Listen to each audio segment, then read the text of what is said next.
अभी कुछ ही देर में प्रधानमंत्री नरेंद्र मोदी जी वीडियो कॉन्फ्रेंसिंग के थ्रू राजकोट गुजरात में एम्स का उद्घाटन करेंगे। बताया जा रहा है कि इसकी लागत 1200 करोड़ के आसपास आएगी। 750 बेड का ये आधुनिक एम्स 2 साल में बन के तैयार हो जाएगा। दिल्ली के बाद 22 राज्यों में एम्स बनाने की घोषणा कर दी गई है। आखिरकार अब भारत भी स्वास्थ्य को लेकर के चिंताप्रद है और आधुनिक भारत की ओर अग्रसर हो रहा है। आइए आपको सीधे लिए चलते हैं उद्घाटन समारोह में।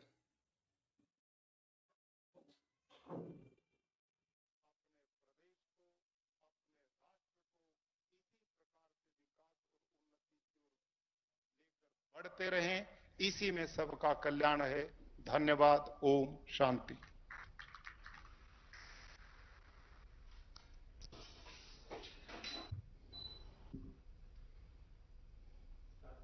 माननीय राज्यपाल श्री को अभिभाषण के लिए धन्यवाद।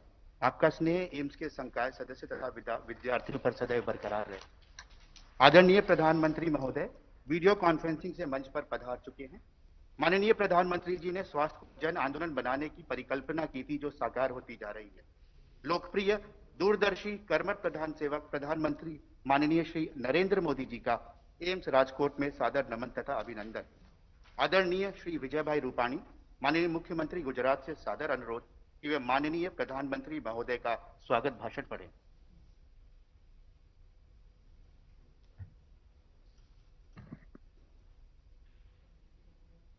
आज के इस कार्यक्रम में उपस्थित भारत के कोटि कोटि जनता के हृदय सम्राट हमारे प्रधानमंत्री आदरणीय नरेंद्र भाई मोदी जी, राज्यपाल गुजरात महोदय आचार्य देवव्रत जी, केंद्रीय स्वास्थ्य मंत्री डॉक्टर हर्षवर्धन जी, श्री अश्विनी कुमार चौबे जी, उप मुख्यमंत्री आदरणीय श्री नितिन भाई, मंचस्थ सब हमारे गुजरात के मंत्री, सांसद, एम्स कमेटी के लोग, भाइयों बहनों, गुजरात की 6.5 करोड़ की जनता की ओर से मैं प्रधानमंत्री जी का बहुत बहुत स्वागत करता हूं। आज का यह दिन गुजरात के लिए खास दिन है। आज आप गुजरात को एम्स जैसे बड़े मेडिकल इंस्टीट्यूट का उपहार देने जा रहे हैं। इसके लिए मैं गुजरात की जनता की ओर से फिर से मैं आपका आभार व्यक्त करता हूं।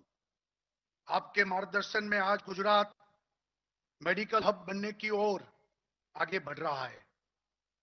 जब आप गुजरात के मुख्यमंत्री थे, तब आपने गुजरात को भारत का मेडिकल हब बनाने का जो लक्ष्य तय किया था, इसके लिए आपने कई प्रयास भी शुरू किए थे। आज आपके वो प्रयास पूरी तरह से फलीभूत हो रहे हैं। आपके द्वारा शुरू की गई मां योजना गुजरात के गरीब और मध्यम वर्ग के लोगों के लिए काफी लोकप्रिय है।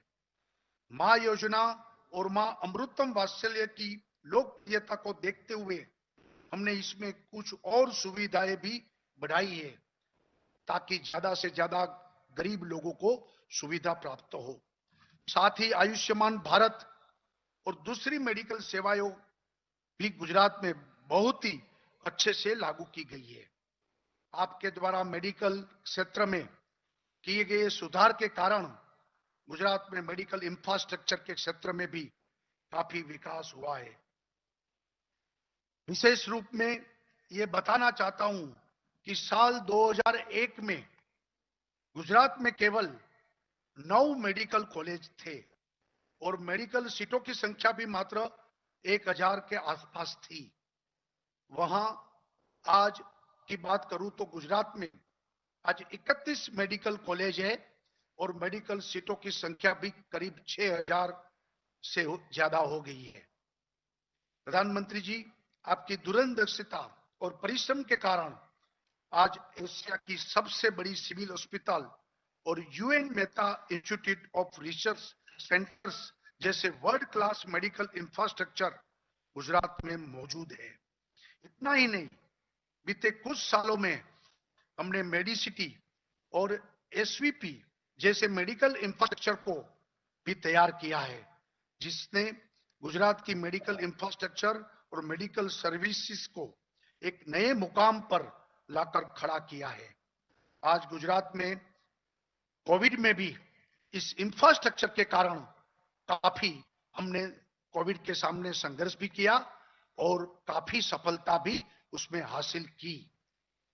गुजरात में आज भी 52,000 कोविड के बेड उपलब्ध है और अच्छा इंफ्रास्ट्रक्चर उसमें भी किया है। आपके मार्गदर्शन और मेडिकल स्टाफ के सपोर्ट के कारण कोविड को अच्छे से कंट्रोल करने में भी सफलता पाई है।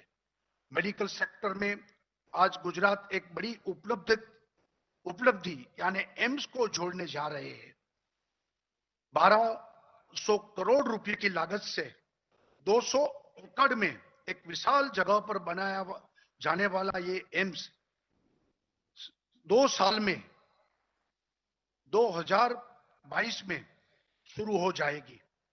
इससे यहां मेडिकल टूरिज्म भी बढ़ेगा, साथ साथ नई रोजगार भी उसको भी अवसर उसमें से पैदा होगा। गुजरात में एम्स की स्थापना पूरे राज्य के लिए गौरव की बात है। मुझे पूरा विश्वास है कि गुजरात को मेडिकल हब बनाने के लिए जिस संकल्प के साथ हम आगे बढ़ रहे हैं, उसमें एम्स इंस्टीट्यूट एक मील का पत्थर साबित होगी। साथ ही मुझे यह भी विश्वास है कि आपके मार्गदर्शन में गुजरात को मेडिकल हब बनाने का लक्ष्य को भी जल्दी से पूरा करेंगे। आपका मैं आभार प्रकट करता हूं। जय हिंद, जय जय गरवी गुजरात।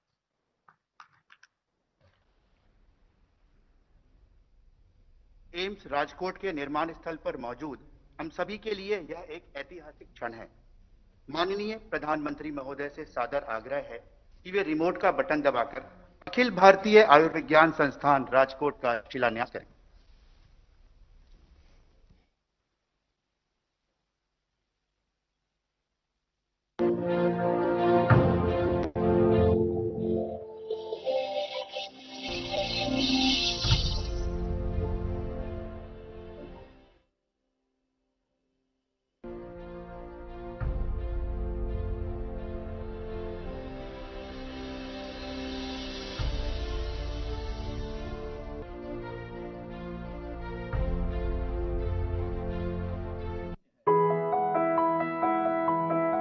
क्या है जीवन में हेल्थ और प्रदेश में हेल्थ इंफ्रास्ट्रक्चर का महत्व? ये बात हमें 2020 से अधिक कौन समझा सकता है, लेकिन धन्य है ये धरा गुजरात की।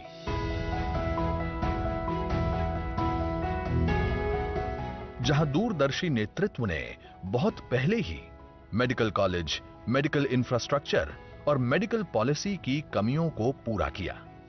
गुजरात के मुख्यमंत्री के रूप में प्रधानमंत्री श्री नरेंद्र मोदी ने हेल्थ इंश्योरेंस नहीं, हेल्थ अश्योरेंस की नीति अपनाई। गरीब के निशुल्क इलाज की नई रीति बनाई। स्वास्थ्य को गुजरात की तरक्की की सीढ़ी बनाया। इसीलिए राष्ट्रीय और अंतर्राष्ट्रीय स्तर के संस्थानों के साथ आज गुजरात देश के मेडिकल हब के रूप में उभरा है। न केवल आसपास के राज्यों से बल्कि पड़ोसी देशों के नागरिकों के लिए भी आयुष्मान बना है गुजरात। ऑपरेशन कितना भी जटिल क्यों ना हो, गुजरात के पास काबिल डॉक्टर्स की सेना तैयार है। 30 मेडिकल कॉलेजों के साथ, जिसका दिन ब दिन विस्तार भी हो रहा है। मुख्यमंत्री विजय भाई रूपाणी और उप मुख्यमंत्री एवं स्वास्थ्य मंत्री नितिन भाई पटेल के नेतृत्व में कोविड-19 के समय में भी गुजरात ने अपने स्वभाव के अनुसार साहस और क्षमता का परिचय दिया। 735 कोविड अस्पताल, 70,000 बेड्स, 1,700 से अधिक धन्वंतरी रथ, 20 लाख से अधिक लोगों के घर घर टेस्टिंग ड्राइव के साथ गुजरात ने कोरोना पर न केवल काबू पाया, बल्कि गुजरात के हेल्थ मैनेजमेंट की सराहना एम्स, नीति आयोग और WHO ने भी की। मेडिकल के साथ फार्मा और वैक्सीन डेवलपमेंट क्षेत्र का भी विकास हुआ है। यही वजह है जो आज कोरोना वैक्सीन के ट्रायल रन के लिए भी गुजरात का चयन हुआ है। प्रधानमंत्री जी के मार्गदर्शन में इस वर्ष गुजरात में 5 नए मेडिकल कॉलेजों में 500 एमबीबीएस सीटों की बढ़ोतरी होने जा रही है। इसी परंपरा को आगे बढ़ाते हुए गुजरात की मेडिकल यश गाथा में आज एक और स्वर्णिम अध्याय जुड़ने जा रहा है। राजकोट एम्स।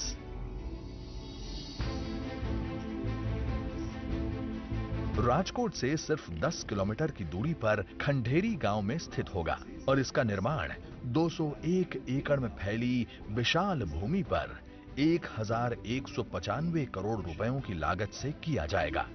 राजकोट एम्स को 4 लेन हाईवे से जोड़ा जाएगा, जिसकी राजकोट एयरपोर्ट से दूरी होगी महज 11 किलोमीटर। चलिए अब डालते हैं राजकोट एम्स पर एक नजर। 750 बेड, एमबीबीएस की 125 सीटें, 75 नर्सिंग सीटें और लाइब्रेरी, छात्रों के लिए हॉस्टल ब्लॉक्स, डॉक्टर्स तथा नर्सेस के लिए बनेंगे रेजिडेंस क्वार्टर्स और मरीज के साथ आए व्यक्ति को रहने की सुविधा के लिए भी 250 लोगों की क्षमता की धर्मशाला। इस संस्था में पहली बैच की पढ़ाई दिसंबर के तीसरे सप्ताह से शुरू की जा चुकी है। आरोग्य क्षेत्र में विकास के प्रति प्रधानमंत्री जी की प्रतिबद्धता का ही परिणाम है आयुष्मान भारत जैसी ऐतिहासिक योजनाएं। उनके ही लक्ष्य को जमीन पर उतार रहा है गुजरात।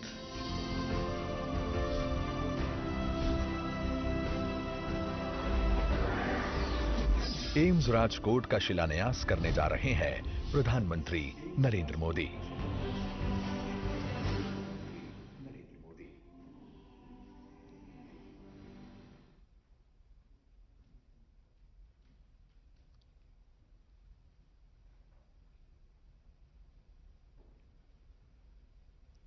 आपसे सादर आग्रह है कि आप सभा को संबोधित करें। नमस्कार।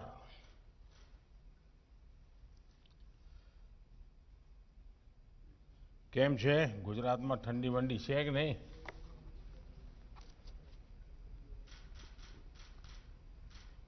गुजरात के राज्यपाल आचार्य देवव्रत जी,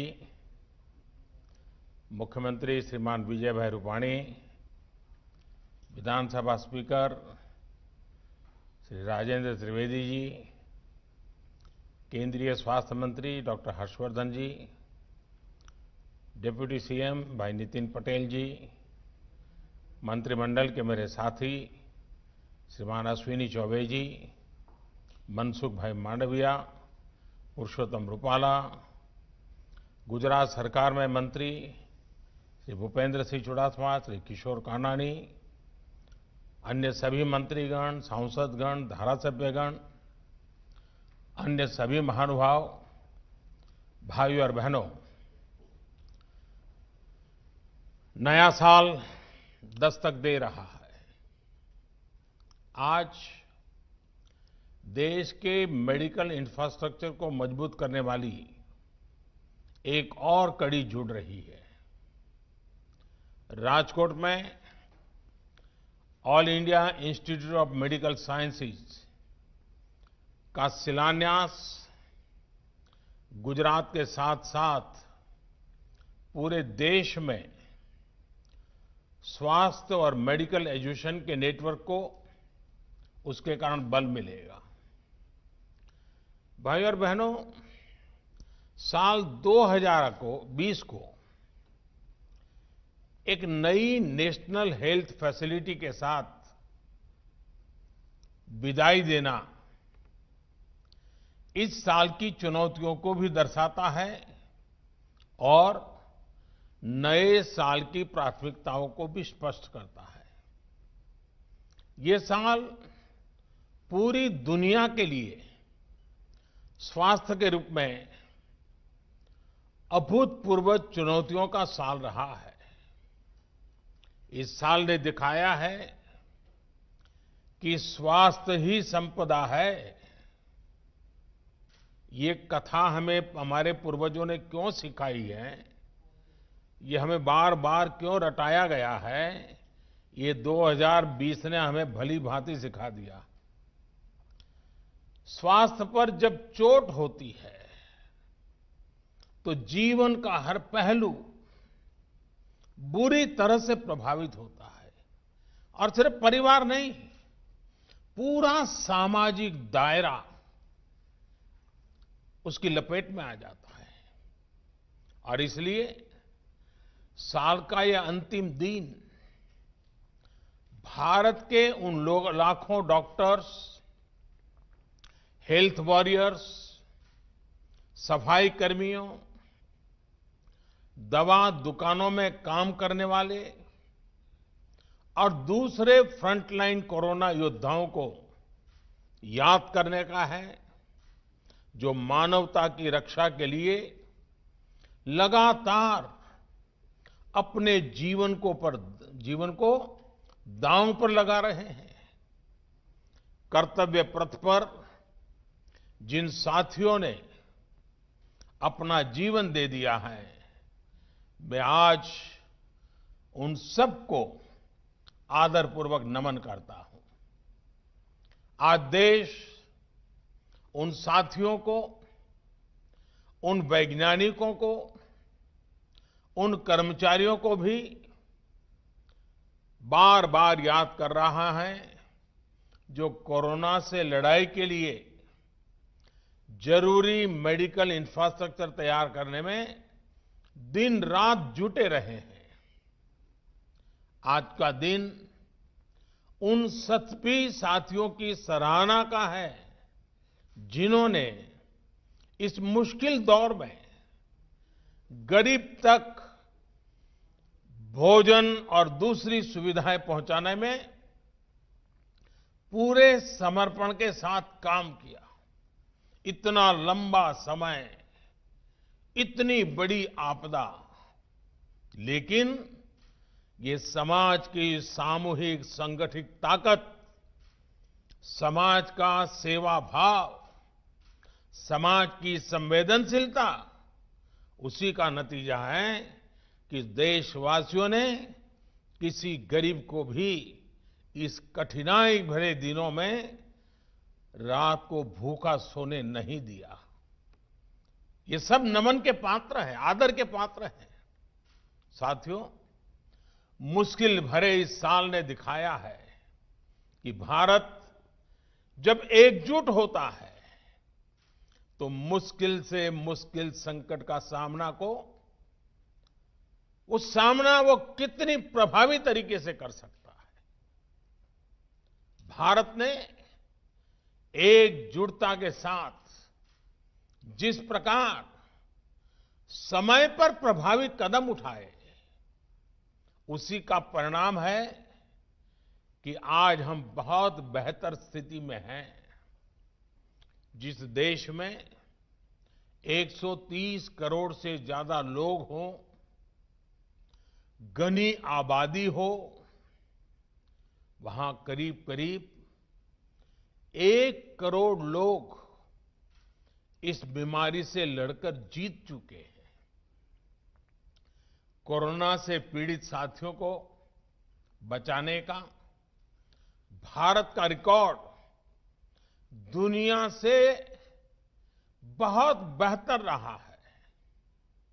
वहीं अब संक्रमण के मामले में भी भारत लगातार नीचे की तरफ जा रहा है। भाइयों और बहनों, साल 2020 में संक्रमण की निराशा थी, चिंताएं थी, चारों तरफ सवालिया निशान थे। 2020 की वो पहचान बन गई, लेकिन 2021 इलाज की आशा लेकर के आ रहा है।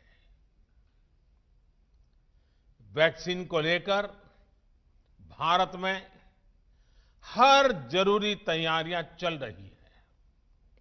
भारत में बनी वैक्सीन तेजी से हर जरूरी वर्ग तक पहुंचे, इसके लिए कोशिशें अंतिम चरणों में हैं।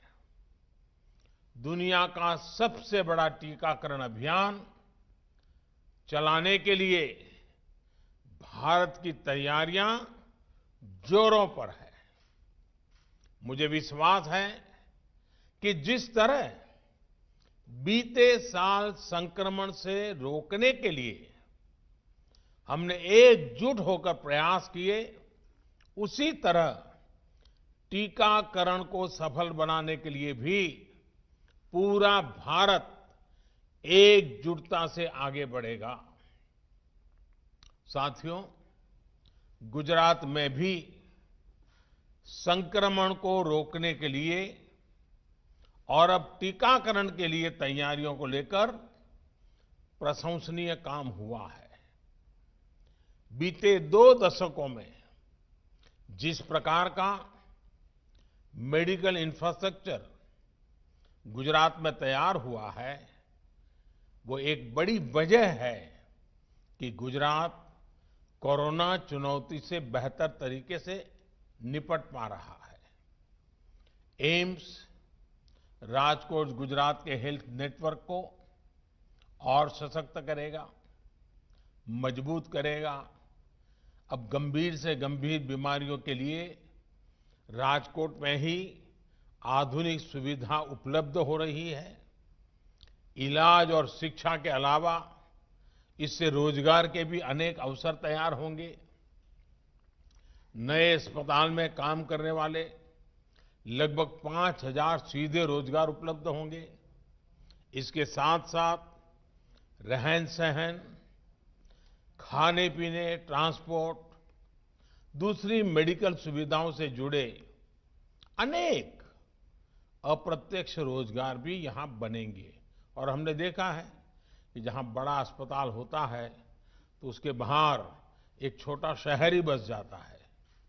भाइयों और बहनों, मेडिकल सेक्टर में गुजरात की इस सफलता के पीछे 2 दशकों का अनवरत प्रयास है, समर्पण और संकल्प है।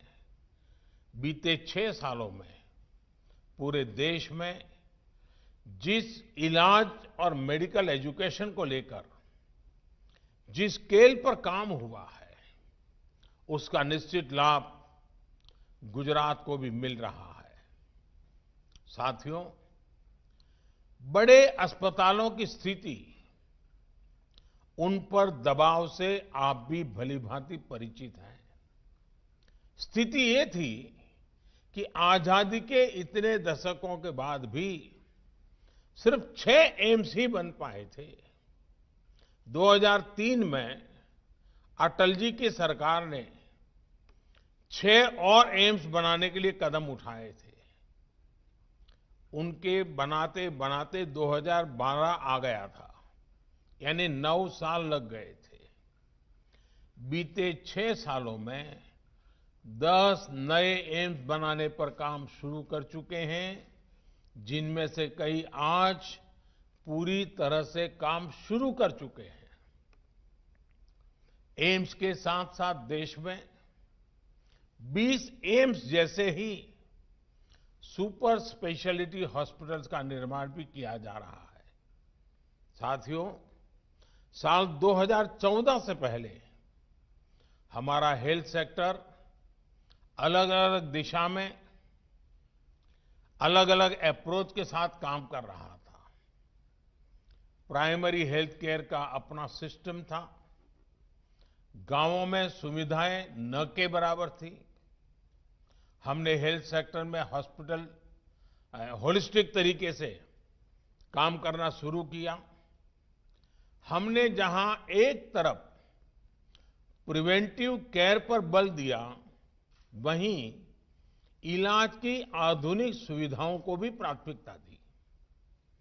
हमने जहां गरीब का इलाज पर होने वाला खर्च कम किया, वहीं इस बात पर भी जोर दिया कि डॉक्टरों की संख्या में तेजी से वृद्धि हो। साथियों, आयुष्मान भारत योजना के तहत देश भर के दूर-दराज के इलाकों में लगभग 1.5 lakh health and wellness centre बनाने के लिए काम तेजी से चल रहा है। अभी तक इनमें से 50,000 सेंटर सेवा देना शुरू भी कर चुके हैं। लगभग 5,000 गुजरात में ही हैं। इस योजना से अब तक देश के करीब 1.5 करोड़ गरीबों को 5 लाख रुपए तक का मुफ्त इलाज मिला है। इस योजना ने गरीब भाई बहनों की कितनी बड़ी मदद की है, इसके लिए एक आंकड़ा मैं देश को बताना चाहता हूं। साथियों, आयुष्मान भारत योजना से गरीबों के लगभग 30,000 करोड़ रुपए से ज्यादा बचे हैं। 30,000 करोड़ रुपए, ये बहुत बड़ा रकम है। आप सोचिए, इस योजना ने गरीबों को कितनी बड़ी आर्थिक चिंता से मुक्त किया है। कैंसर हो, हार्ट की प्रॉब्लम हो, किडनी की परेशानी हो, अनेकों गंभीर बीमारियों का इलाज मेरे देश के गरीबों ने मुफ्त कराया है, और वो भी अच्छी अस्पतालों में। साथियों, बीमारी के दौरान गरीबों का एक और साथी है जन औषधि केंद्र। देश में लगभग 7,000 जन औषधि केंद्र गरीबों को बहुत ही कम कीमत पर दवाइयां उपलब्ध करा रहे हैं। इन जन औषधि केंद्रों पर दवाइयां करीब करीब 90% तक सस्ती होती हैं। यानी 100 रुपए की दवाई 10 रुपए में मिलती है। 3.5 लाख से ज्यादा गरीब मरीज हर रोज इन जन औषधि केंद्रों का लाभ ले रहे हैं, और इन केंद्रों की सस्ती दवाइयों की वजह से गरीबों के हर साल औसतन एवरेज 3600 करोड़ रुपए खर्च होने से बच रहे हैं। आप अंदाजा लगा सकते हैं कि कितनी बड़ी मदद हो रही है। वैसे कुछ लोगों के मन में सवाल उठ सकता है कि आखिर सरकार इलाज का खर्च कम करने, दवाइयों पर होने वाले खर्च को कम करने पर इतना जोर क्यों दे रही है। साथियों, हम में से अधिकांश उसी पृष्ठभूमि से निकले लोग हैं।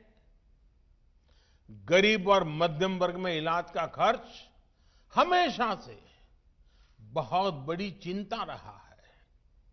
जब किसी गरीब को गंभीर बीमारी होती है तो इस बात की संभावना बहुत ज्यादा होती है कि वो अपना इलाज कराए ही नहीं। इलाज के लिए पैसे ना होना, घर के अन्य खर्च, अपनी जिम्मेदारियों की चिंता, व्यक्ति के व्यवहार में ये बदलाव ला ही देती है। और हमने देखा है, जब गरीब बीमार हो जाता है, पैसे नहीं होते हैं, तो वो क्या करता है? दोहरे धागे की दुनिया में चला जाता है, पूजा पाठ की दुनिया में चला जाता है। उसको लगता है शायद वहीं से बच जाऊंगा, लेकिन वो इसलिए जाता है, हम ये न कहें कि वो अंधश्रद्धा है, वो इसलिए जाता है कि उसके पास सही जगह पर जाने के लिए पैसे नहीं हैं, गरीबी उसको परेशान करिए। साथियों, हमने ये भी देखा है कि जो व्यवहार पैसे की कमी की वजह से बदल जाता है, वही व्यवहार जब गरीब के पास एक सुरक्षा कवच होता है तो वे एक आत्मविश्वास में बदल जाता है। आयुष्मान भारत योजना के तहत गरीबों का इलाज, लोगों की इस चिंता, इस व्यवहार को बदलने में सफल रहा है, जिसमें वो पैसे की कमी की वजह से अपना इलाज कराने अस्पताल जाते ही नहीं थे। और कभी कभी तो मैंने देखा है कि घर के जो बुजुर्ग हैं, ज्यादा बुजुर्ग नहीं, 45-50 साल की आयु, बड़े व्यक्ति, वे इसलिए बीमार दवाई नहीं कराते, वो कहते हैं कर्ज हो जाएगा तो सारा कर्ज बच्चों को देना पड़ेगा और बच्चे बर्बाद हो जाएंगे। बच्चों की जिंदगी बर्बाद न हो इसलिए कई माँ बाप जीवन भर दर्द झेलते हैं और दर्द में ही मरते हैं, क्योंकि कर्ज ना हो, दर्द झेले लेकिन बच्चों के नसीब में कर्ज ना आए, इसलिए वो ट्रीटमेंट नहीं कराते। खास पर यह भी सही है कि प्राइवेट हॉस्पिटल जाने की तो गरीब पहले कभी सोच ही नहीं पाता था। आयुष्मान भारत के बाद अब यह भी बदल रहा है। साथियों, अपने स्वास्थ्य की सुरक्षा का एहसास इलाज